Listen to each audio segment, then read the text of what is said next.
Very good morning to all my dears. Today we are going to diagnose the case of peptic ulcer disorder because usually peptic ulcer patient may not have the specific symptoms. For that, we have to investigate or we may need to investigate this case very properly, and only by that we can diagnose the status. And as you know, most of the investigations may be invasive or non-invasive evaluations or analysis. In such condition, let us see how can we proceed to investigate a case of peptic ulcer disorder. First of all, the first step of investigation after having our case taking and physical examination of blood, examination of stool, gastric function test, radiological examinations and endoscopical examinations are the commonly needed investigations in peptic ulcer.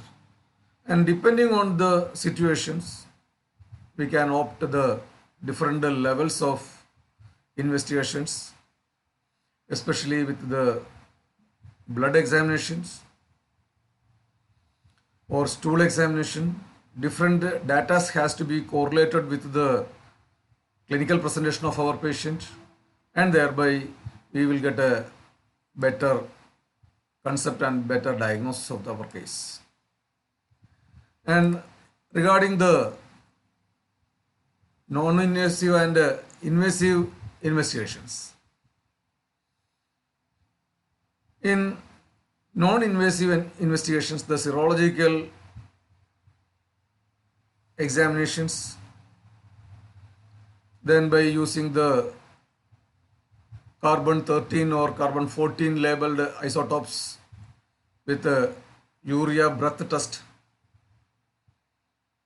then fecal antigen test are usually non-invasive analysis. Regarding the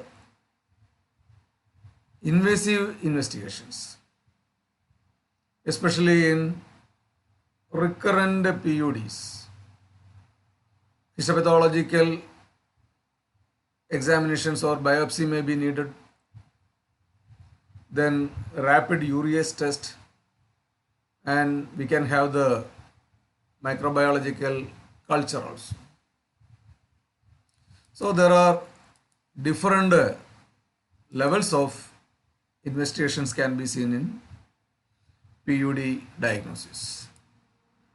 Regarding the most probable or most common cause of PUD, as you know, the H. pylori infection.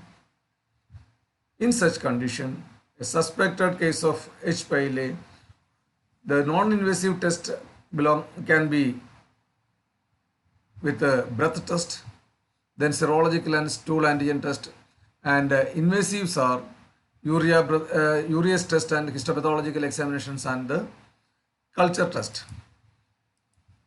It is a picture of a urea breath test. And in urea breath test, we ingest an isotope labeled carbon 13 or carbon 14. Advise the patient to ingest the carbon 13 or carbon 14 in drink, and after a while these particles get entry in the bloodstream, and while the patient exhale the air, especially the carbon labeled 13 or 14 in carbon dioxide, the same will detect in the exhaled air. That indicate a very active urea H. pylori infections. So in this test, carbon 13 or 14 labeled urea is ingested by patients, and if H. pylori is present, the urease activity generates labeled carbon dioxide that can be detected in the patient exhaled breath. A very simple test and very rapid test, and it give the indications of possibility of H. pylori infection, and the test can be usually done before treatment, during treatment, and after treatment about the intensity of infection or about to know the prognosis of the case. And regarding the specificity and sensitivity, especially in rapid urease test, the sensitivity can be ranged into 85 to 95, but the specificity with a 95 to 100% accuracy. Like that, histological examination plays specificity of 100%, and culture of the gastric biopsy give confirmation of the diagnosis. And likewise, the urease test, it's a urease negative test and it's a urease positive test. Urease negative and it is the urease positive test. Then about the radiological test. As you know, either due to ulceration or cicatrization or calcification or fibrosis, or even due to growth, either benign or malignant growth, as CA stomach or CA colon, something like that condition. In such condition, the barium sulfate is ingested. Advised to drink near about 1 liter of barium sulfate by the patient. And the series of X-rays can be taken with the 30 minutes interval regarding then we will get a flow of the barium in either in esophagus or in stomach or in duodenum, and by that we can assess the homogeneity of our GIT. So due to any growth or due to any fibrosis or calcification or ulcer crater,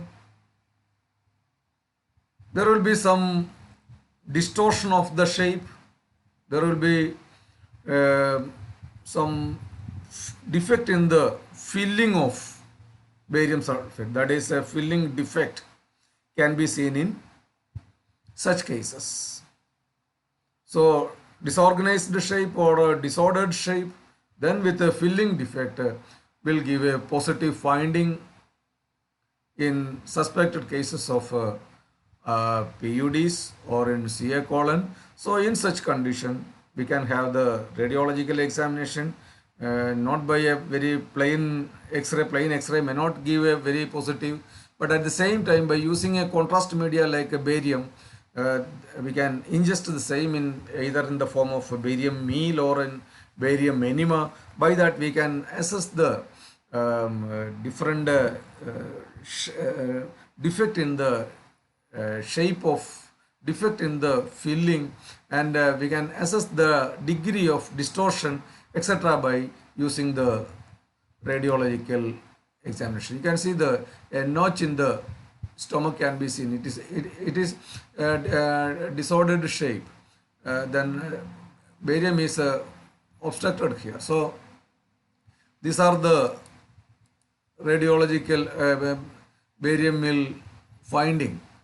You can see a homogeneous flow of the barium, and in peptic ulcer, like especially in case of duodenal ulcer or defect in the duodenal bulb or ulcer crater or ulcer notch can be seen in such condition. So barium, so you can see here a filling defect. Here also a filling defect. So such diagnosis can be easily made by using the barium. So radiological examinations give a better clue. And next about the histopathological analysis. As you know, the even after having some investigations, we may not pinpoint the status, especially in the possibility of refractory or a recurrent PUD. In such condition, there is a great possibility of uh, conversion of the PUD into the CA like status. So, in such conditions, suspected case of uh, tissue bits has to be studied in a very well manner, and by that way we can confirm the case. And along with that, serological tests for detecting H. pylori are commonly used with IG and IgG and IgA, and stool antigen tests are also used. These are the histopathological analysis and evaluation of a case of suspected PUD for different levels of analysis. And next about the gold standard investigation for the diagnosis of GIT disorder. You know very well it is commonly known as endoscopical examinations. It is nothing but a fibro-optic flexible instrument that can be introduced either by local anesthesia or general anesthesia, or in some patient even without having any anesthetics used. There's a part, which part of the GIT has to be examined. It can be visualized in a video monitor, and we can see the face-to-face status of the GIT, and by the same endoscopical instrument we can use it for cytological examinations. Then a suspected case of tissue bits can be taken, and with the same instrument we can band the varicocele if there are any internal bleeding occurs. So fibro-optic endoscopical examinations are very useful, not only for the treatment of investigation or for the diagnosis, and it can the same can be used for the management and the treatment level also. So it is the endoscopical instrument, and the same is introduced in the via the mouth into the esophagus. So in such condition, esophagoscopy or upper gastroendoscopical examination, then gastroscopy, then duodenoscopy, then colonoscopy, etc. Terms are used depending on the area of investigation. And by that we can have that suspected tissue bits, and the same can give a very better diagnosis of the case. So regarding the special investigation of suspected case of peptic ulcer disorders are number one, play a great important role with the upper GI endoscopy and biopsy most confirmatory. The breast cytological examinations etc. also can be done with the endoscopical examination. Then by radiological examinations are usually done with the double contrast barium meal, that is DCBM. Barium sulfate is used here. And about the gastric analysis, it is not much commonly used nowadays because of the very sensitive tests are available, but the gastric analysis of the can be done, and a study of serum plasma gastrin levels etc. can also be done to exclude or to assess the possibility of parietal cell tumor or gastronoma like tumors. So in such condition, gastric analysis, then to exclude the fasting plasma gastrin levels also used to exclude the Zollinger-Ellison syndrome. Then for a very better conclusive or a very confirmatory test, ELISA can be used. Then rapid urease test, then urea breath test. All are the investigative test can be used to help the diagnosis of the peptic ulcer. And in some of the cases, if medicines are not give a better better result. In such condition, we can have the surgical indication.